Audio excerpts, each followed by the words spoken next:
La Primera Guerra Mundial, también conocida como la Gran Guerra, fue un confrontamiento bélico que tuvo lugar principalmente en Europa desde el año 1914 hasta 1918. Más de 9 millones de combatientes y aproximadamente 7 millones de civiles perdieron la vida en este confrontamiento, lo que es una cifra exageradamente elevada en comparación a guerras anteriores a esta.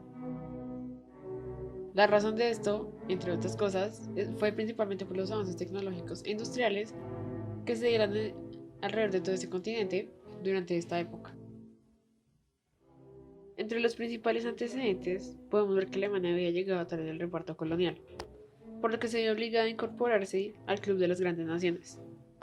Su gran ejército había infligido una derrota a la Francia de Napoleón III y el rey de Rusia, Guillermo I, se había proclamado emperador. Francia perdió las regiones de Alsacia y Lorena, y en cuanto el gigante alemán empezó a hacerle sombra, Inglaterra y Francia rechazaron sus diferencias, para así formar la Entente Cordial en 1904, que pasa a llamarse la Triple Entente Nacional después de la anexión de Rusia. Por otro lado tenemos a la Triple Alianza, que era conformada por las potencias centrales, que en este momento eran Alemania y el Imperio Austrohúngaro. Todo esto gracias a la iniciativa del canciller Otto von Bismarck, quien fue un personaje clave en las relaciones internacionales de la segunda mitad del siglo XIX. Más tarde Italia, Estados Unidos y Japón se unieron a la Triple Entente Nacional, mientras que por otro lado el Reino de Bulgaria y el Imperio Otomano se unieron a la Triple Alianza de las Potencias Centrales. Y a todas estas, ¿cuál fue el detonante? Bueno, se sabe que el imperialismo y el colonialismo que venían desarrollando desde hacía décadas hacia atrás las potencias involucradas fue la causa subyacente. Pero la chispa que desató este conflicto se encendió el 28 de junio de 1914 en Sarajevo, con el asesinato del archiduque Francisco Fernando de Austria y su esposa. La persona que lo mató era un nacionalista serbio que desató una crisis diplomática, en donde Austria, Hungría, también conocido como el Imperio Húngaro, y Alemania exigieron a Serbia la apertura de una investigación en territorio serbio. Sin embargo, Serbia y Rusia se negaron a esta investigación, por lo que Austria, Hungría o el Imperio Austrohúngaro le declararon la guerra a Serbia. Más tarde Alemania le declaró la guerra a Rusia y a Francia e invade Bélgica. Entonces Inglaterra en consecuencia le declara la guerra a Alemania e Italia se le declara a Austria-Hungría. Por lo que de pronto más de la mitad de los países que había en Europa estaban en guerra entre sí.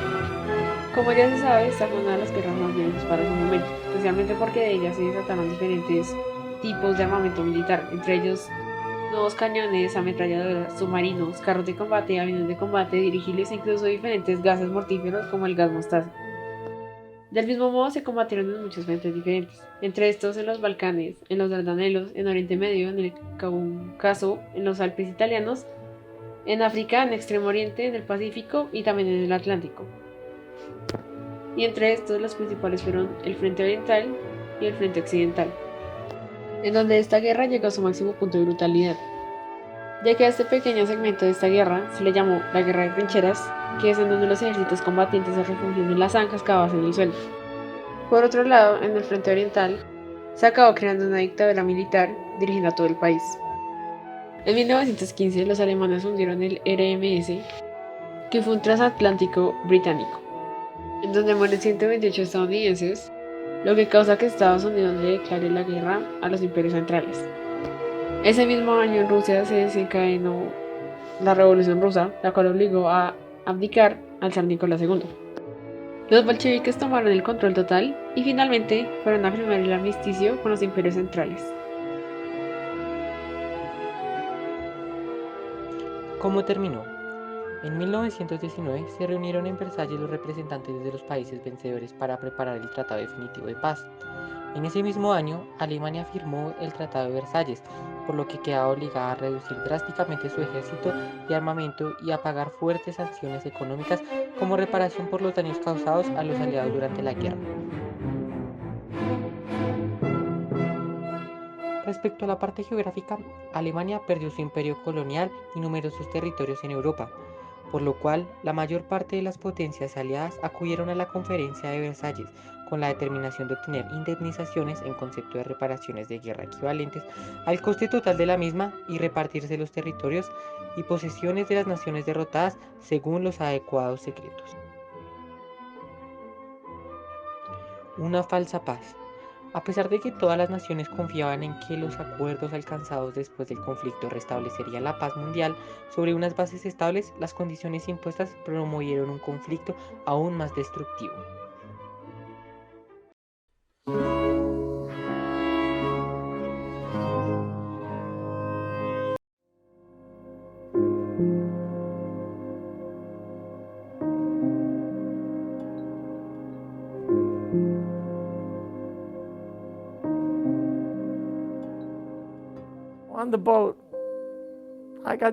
En el bote había muertos, había heridos y había soldados vivos que gritaban, «Mamá, mamá, mamá».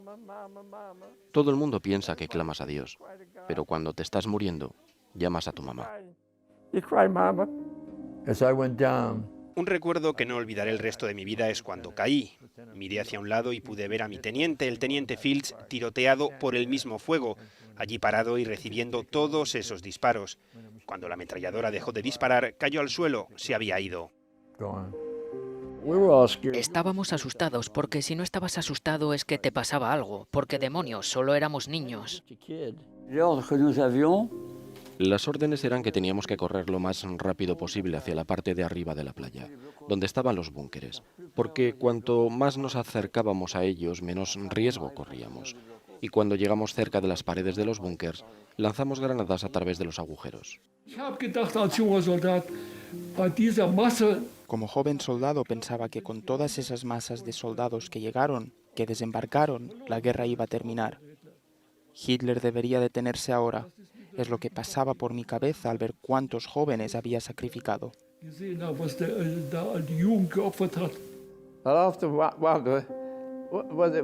A menudo me pregunto, ¿valió la pena? No lo creo, porque ahora nadie se da cuenta. Ahora todo está olvidado. ¿No es así? Todo está olvidado.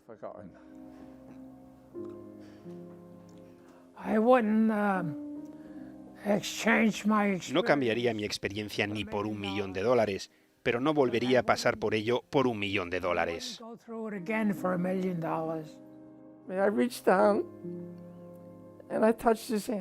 Me agaché y toqué su mano, porque quería que supiera que no estaba solo. Apretó mi mano como para decir que todo estaba bien, y murió. Murió. Era solo un niño, y estaba muerto. He was just a little boy, just a little boy, and he was dead.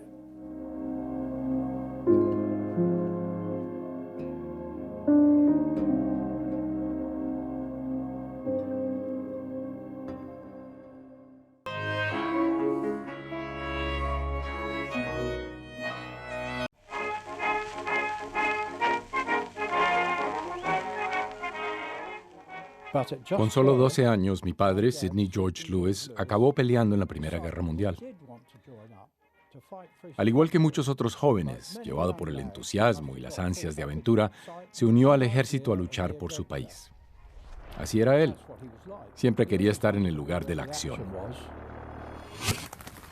Pero para estar en el ejército había que tener más de 18 años. Así que se fue de la casa sin decirle nada a su familia. Y cuando le preguntaron su edad en la oficina de admisiones, dijo que tenía 18. Parece increíble que un niño de 12 años pudiese acabar enlistado para pelear en una guerra. Pero así fue. El joven fue enviado a Francia y terminó peleando en la batalla del Somme.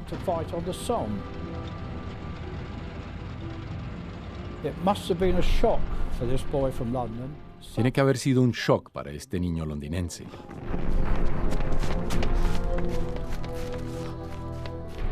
Los campos ya no eran campos, eran una extensión de puro barro y el cielo era de color negro por el humo. No se escuchaba el canto de los pájaros, ni se veía a ningún animal. Tuvo que haber visto cómo se morían muchos hombres, muchos de sus amigos. Para poder soportar esta situación a una edad tan temprana, tuvo que haber sido un niño muy valiente.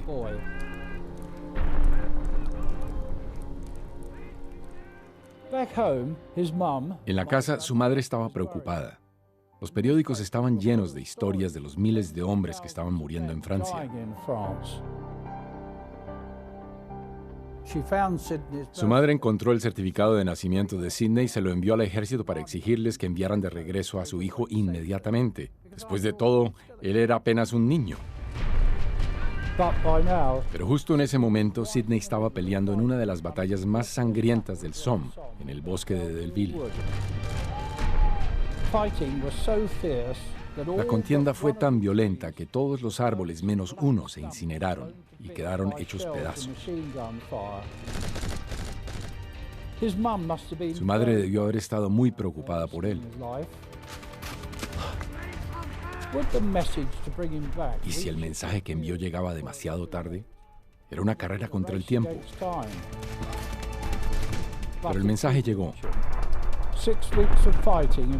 Después de 6 semanas de combates, Sidney fue retirado de la línea de frente y enviado de regreso a su casa.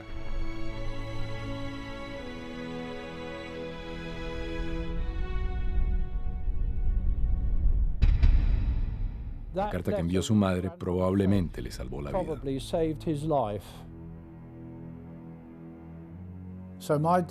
Así fue que mi padre, Sidney Lewis, volvió a casa.